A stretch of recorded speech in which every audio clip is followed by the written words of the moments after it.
Olá, no tema de hoje vamos falar sobre o tempo do fim, período esse que começa a partir de 1798, várias datas convergem para esse período, onde termina um período de grande perseguição e Deus começa um período de vindicação para a libertação do seu povo. E é importante meditarmos porque justamente alcança os nossos dias.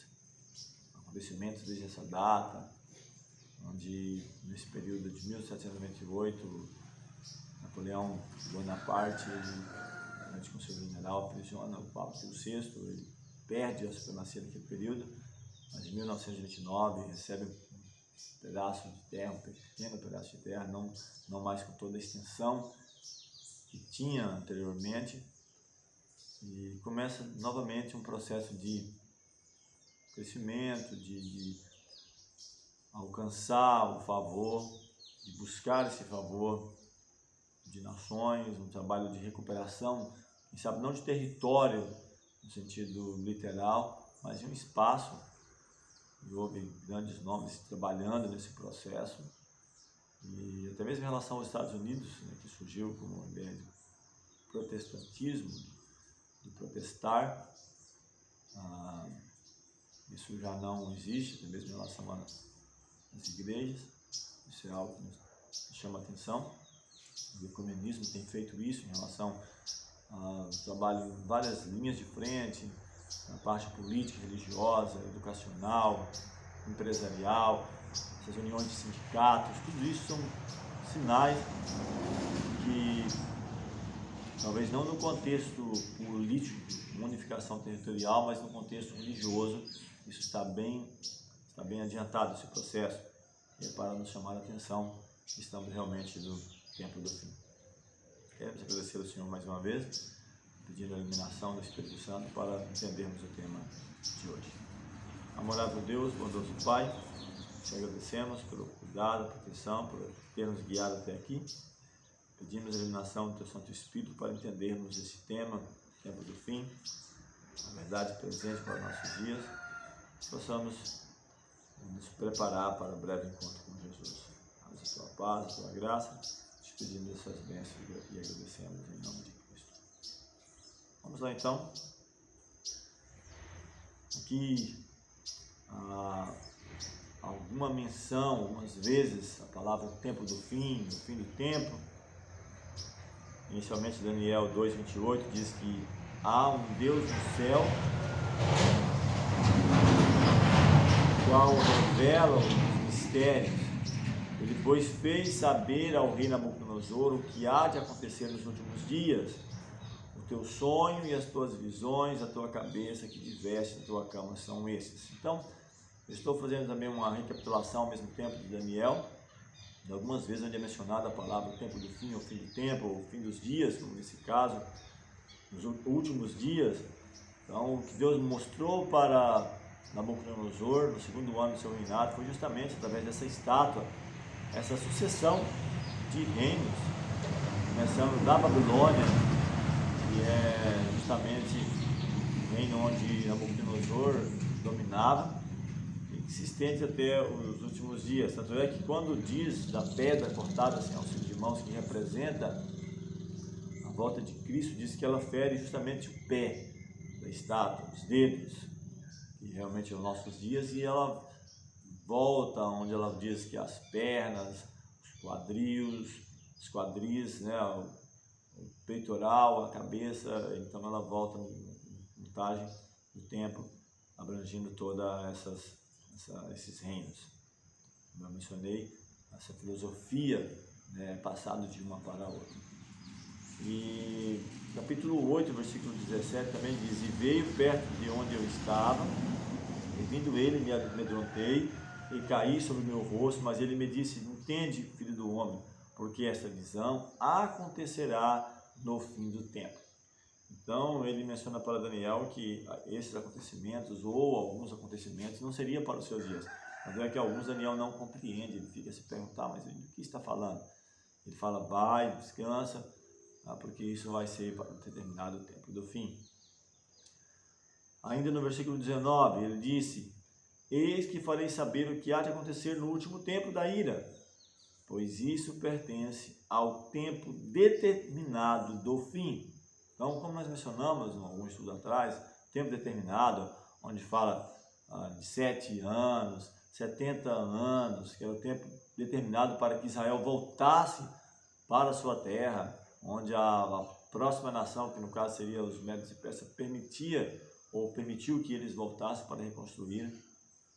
Falamos sobre ou 70 semanas, que representa 490 anos, que era um tempo determinado para Israel como nação, não como pessoas individualmente, porque isso a salvação é extensiva a todos, as pessoas, mas como nação representante para outras nações. Isso termina, o próprio Cristo, quando ele sai do templo, ele profere usar sobre os fariseus, ele fala: essa casa vai ficar deserta, chora sobre Jerusalém, fala: quantas vezes eu quis juntar você, assim como a galinha junta os pintinhos debaixo das suas asas, mas não quisesse. Se soubesses a quem a tua paz pertence. E eles não negaram o Messias, e fechando ali no apedrejamento de Estevão, como nação termina. E esse período então é estendido, o restante desse período da grande profecia de 2.300 tardes e manhãs para as outras nações, onde foi dito que esse cetro passaria ao revés, até que vem aquele que pertence direito, que é Cristo, e foi passando a essas nações, dando mensagem de salvação, oportunidade de salvação, ela sendo usada como instrumento de trazer juízo retributivo, mas sofrendo esses juízos caso também não permanecesse fiel. Isso aconteceu com Babilônia, com os Medos e Persas, com Grécia, Roma, até mesmo há uma carta escrita aos romanos, na qual acho que nenhuma delas teve mais oportunidade de restauração do que esse próprio reino, porque o próprio Cristo, eles tiveram o privilégio, quem sabe, de ministrar, mas talvez não aproveitassem bem. Os discípulos que foram mortos nesse período, apóstolos e outros tantos mártires no decorrer da história, primeiro, segundo, terceiro século, depois do período da grande supremacia, 1.260 anos também. Ao mesmo tempo que ela foi usada como instrumento, ou permitido que subisse ao poder, mas também foi dado muito mais oportunidade de restauração do que a qualquer uma das outras. Seguindo ainda, falando sobre esse tempo, Daniel 10, versículo 14, diz: agora vim para fazer-te entender o que há de acontecer ao teu povo nos derradeiros dias, porque a visão é ainda para muitos dias. Então percebe que Daniel escreve não somente para ele, não para o período ali das nações contemporâneas, mas para os últimos dias, ao teu povo nos últimos dias. E podemos colocar o teu povo no aspecto de Israel, que era o povo literalmente a que ele pertencia, mas também como a partir da morte de Cristo é estendido para todas as nações, não que não fosse antes, mas como uma nação representante, isso sai das mãos de Israel, e há uma junção, a parede de separação é derribada, então é uma mensagem para que a igreja cristã levasse, então alcança os nossos dias, também como nós falamos no estudo anterior. No capítulo 12, versículo 4, ele fala ainda: tu, Daniel, encerra essas palavras e sela este livro até ao fim do tempo. Muitos correrão de uma parte para outra e o conhecimento se multiplicará. Então, o conhecimento aqui ele tem duas linhas, ao menos, ao meu ver. Uma delas pode estar falando no contexto da ciência em geral, que é como se o mundo acordasse para esse despertar científico tecnológico aí, que é de grande importância, até mesmo na propagação do Evangelho. Mas também há uma outra linha de pesquisa no sentido das profecias, de entender as profecias, principalmente em relação às profecias de Daniel e também Apocalipse. Então há o acontecimento histórico que permite usar a chave certa para aplicar a profecia. Então isso é importante. Assim como também nós mencionamos das duas linhas lá de pesquisa, né, de abominação, do período do contínuo, nós até falamos de uma delas no último estudo, que tinha a ver quando ele fez essa mudança, né, do período de perseguição pagã para cristã. E o outro não muda muito, é simplesmente essa questão do ritual do santuário, né, que aliás também já não estava em funcionamento, não aqui na terra, em Israel, mas que foi instituído, várias pessoas ao serviço trabalhando como se estivesse trabalhando no mesmo ritual que antes no antigo Israel era acontecido. No antigo Israel, eu digo, naquele contexto de oferecer sacrifícios, que isso não acontece, né? O Cordeiro de Deus que tira o pecado do mundo, Cristo já deu a vida por nós, então não é necessário mais estar fazendo esse processo de oferecer cordeiro, sacrifícios, circuncisão, porque Cristo ministra no santuário celestial por nós hoje. E ele fala mais ainda para Daniel 12, 9. Ele disse: vai, Daniel, porque essas palavras estão fechadas e seladas até ao tempo do fim. Então, a partir desse tempo, se está fechado e selado até o tempo do fim, quando começasse o tempo do fim, elas começariam a ser compreendidas. Agora, um ponto importante: quem somente entenderia as profecias? Daniel 12, 10 diz assim: muitos serão purificados, embranquecidos e provados, mas os ímpios procederão impiamente, e nenhum dos ímpios entenderá, mas os sábios entenderão. Sábios não no sentido humano, quem sabe de uma graduação, uma pós-graduação, um doutorado, mesmo no sentido teológico, não é disso. O próprio Cristo fala: dou graças, Senhor, porque ocultaste essas coisas aos sábios e revelaste aos entendidos. Não está falando dos sábios deste mundo, mas no sentido de simplicidade, de busca, de compreensão, no sentido espiritual. O próprio Apocalipse também, capítulo 1, versículo 1, fala sobre isso: revelação de Jesus Cristo, ao qual Deus lhe deu para mostrar aos seus servos as coisas que brevemente devem acontecer. E pelo seu anjo as enviou e as notificou a João, seu servo. Então, um exemplo disso é o que aconteceu no período da supremacia papal, onde os homens doutos do saber pretenderam conhecer a mensagem, usando muitas vezes o misticismo, coisas próprias, não conseguiu interpretar, e até mesmo mancha, de certa forma, o contexto bíblico, de interpretação bíblica, porque naquele período houve uma estagnação no conhecimento científico, tecnológico, que usava tudo em nome da religião, manchando o nome da religião verdadeira. E religião verdadeira não tem nada a ver com uma crença simplesmente, ou com uma nação, ou com um conjunto de dogmas, é muito mais do que isso. Cristo fala que a religião pura e verdadeira é essa: o cuidado dos órfãos, das viúvas, que era o contexto da época, dos necessitados, vamos dizer assim, no geral, essa preocupação, e de manter incontaminado uma vida espiritual, pessoal, familiar, da nação, da congregação onde se congrega. Então é essa a preocupação, não simplesmente de impor dogmas para as pessoas, mas de viver a religião de Cristo, que é aquela que ele demonstrou na sua vida prática. Então isso é muito mais importante. E ele fala que essas pessoas sinceras, seus servos, que entenderiam. E no decorrer da história, percebe-se que muitas vezes não é os homens do saber, que detêm o saber, que é aqueles que aceitam. Tanto é que os próprios líderes de Israel, a cúpula, rejeitou o Messias. Eram os homens que eram preparados para isso. E quem sabe hoje não é diferente nos nossos dias, onde os homens do saber, os principais líderes religiosos, políticos, rejeitam e estabelecem aquilo que eles veem como verdade. Agora, o que haverá pouco antes da volta de Cristo? Daniel 12, 1 diz que naquele tempo se levantará Miguel, o grande príncipe, que se levanta a favor dos filhos do teu povo. E haverá um tempo de angústia, qual nunca houve, desde que houve nação até aquele tempo. Mas naquele tempo livrar-se-á ao teu povo todo aquele que for achado escrito no livro. Então, em que tempo? Justamente no tempo que começaram essas perseguições novamente. Estamos já no tempo do fim. Ele fala quando terminasse a linha para essa pesquisa, justamente quando começasse a supremacia, 538. Quando terminasse perseguir o povo santo, que vai 1798, 1260 anos de perseguição. A partir dali, Deus começaria a vindicar o seu povo, o tempo do fim.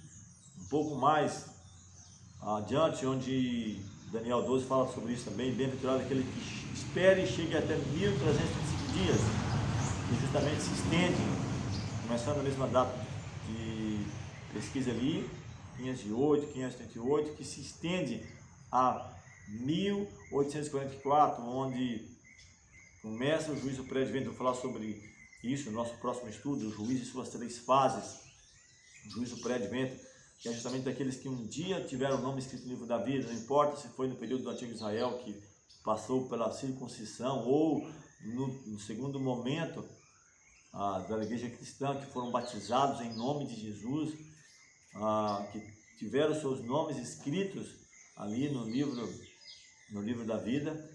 Mas aí diz que nomes permanecem, nomes são tirados, depende também de uma nova, não uma nova luz, mas uma luz que você recebe, que quem sabe traz verdades que você não conhecia. Se você aceita, o seu nome permanece, mas se você rejeita, você corre o risco de seu nome também ser tirado.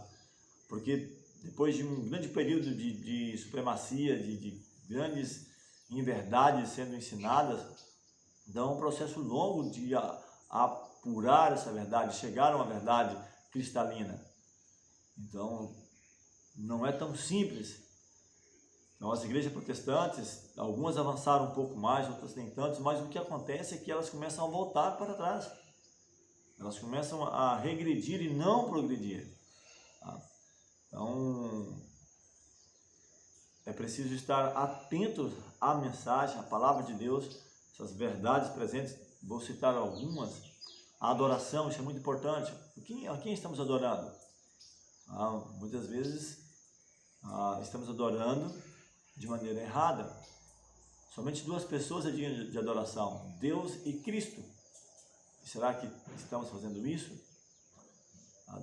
Cristo diz: vós, quando ele fala para a mulher samaritana, adorais o que não sabeis. Deus é Espírito e importa que os seus adoradores o adorem em Espírito e em verdade. Então começa por aí, adoração. O inimigo de nossas almas, sempre o desejo dele foi ser adorado. Nós já falamos que ele, na hierarquia, ele era o terceiro no céu, abaixo somente de Cristo. Houve uma guerra no céu, ele foi expulso com ele a 3ª parte dos anjos. E ele tem sempre buscado adoração. Quando não é claramente através dele, ele se mescla através, quem sabe, como lá no Éden, usando uma serpente, depois usando os grandes impérios que surgiram para perseguir o povo de Deus, as grandes nações. Deus permite porque é utilizado como juízo retributivo, mas que também caem depois nesse próprio juízo.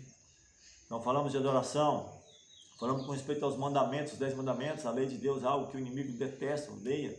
E quando ele não conseguiu, como no passado, de fazer abertamente, nós falamos isso na série de estudos que estamos fazendo, do trato com as nações, a paciência com as nações, do paganismo abertamente adorar ídolos. Então ele muda com respeito aos mandamentos, como mencionamos no primeiro mandamento, em relação à adoração, com respeito à adoração através de imagens, a respeito do dia de adoração. Deus escolheu o quarto mandamento, falando sobre o sábado, o dia como memorial da criação, em que Deus criou todas as coisas. Se o sábado tivesse sido universalmente guardado, nunca teria tido um lugar para ter o incrédulo, porque ele fala: lembra-te do dia do sábado para santificar, 6 dias trabalharás, farás toda a tua obra, mas o 7º dia é o sábado do Senhor teu Deus. Mostra claramente quem é o Criador, o Eterno. Então é mais um, se não consegue, no todo, pelo menos 1 ou 2 mandamentos é jogado por terra. Com respeito à volta de Jesus, que é uma das verdades presentes, fala sobre a volta de Jesus. Muitas vezes é mascarado isso aí. É uma das verdades presentes. A verdade sobre o santuário, que há um santuário em vigor, que haverá um juízo, que Cristo, ministro do santuário celestial, não é ensinado pelas principais igrejas. Vamos falar sobre isso, o juízo sobre as 3 fases. Então não haverá um juízo pelo que é ensinado, porque se ao morrer já está no céu, já está no inferno, então Cristo volta para quê? Não tem necessidade. E assim eu poderia mencionar outras, como eu mencionei, a adoração, os mandamentos, a reforma de saúde, né, de que o nosso corpo é o templo do Espírito Santo, a verdade sobre o santuário, Então, são algumas dessas verdades presentes para os nossos dias que deve ser ensinada. A justificação pela fé e não pelas obras. Então, são vários pontos. Tá? Que Deus te ilumine, que Deus me ilumine a buscarmos a cada dia o Senhor. Nosso próximo tema, vamos falar sobre o juízo e suas 3 fases, e estarmos preparados para a volta de Jesus. Vamos agradecer mais uma vez. Amorável Deus, bondoso Pai, te agradecemos pelo cuidado, a proteção, pelas vitórias alcançadas. Nós damos a iluminação do Teu Santo Espírito na nossa vida. Damos a Tua paz, a Tua graça. Te pedimos essas bênçãos e agradecemos em nome de Jesus. Amém.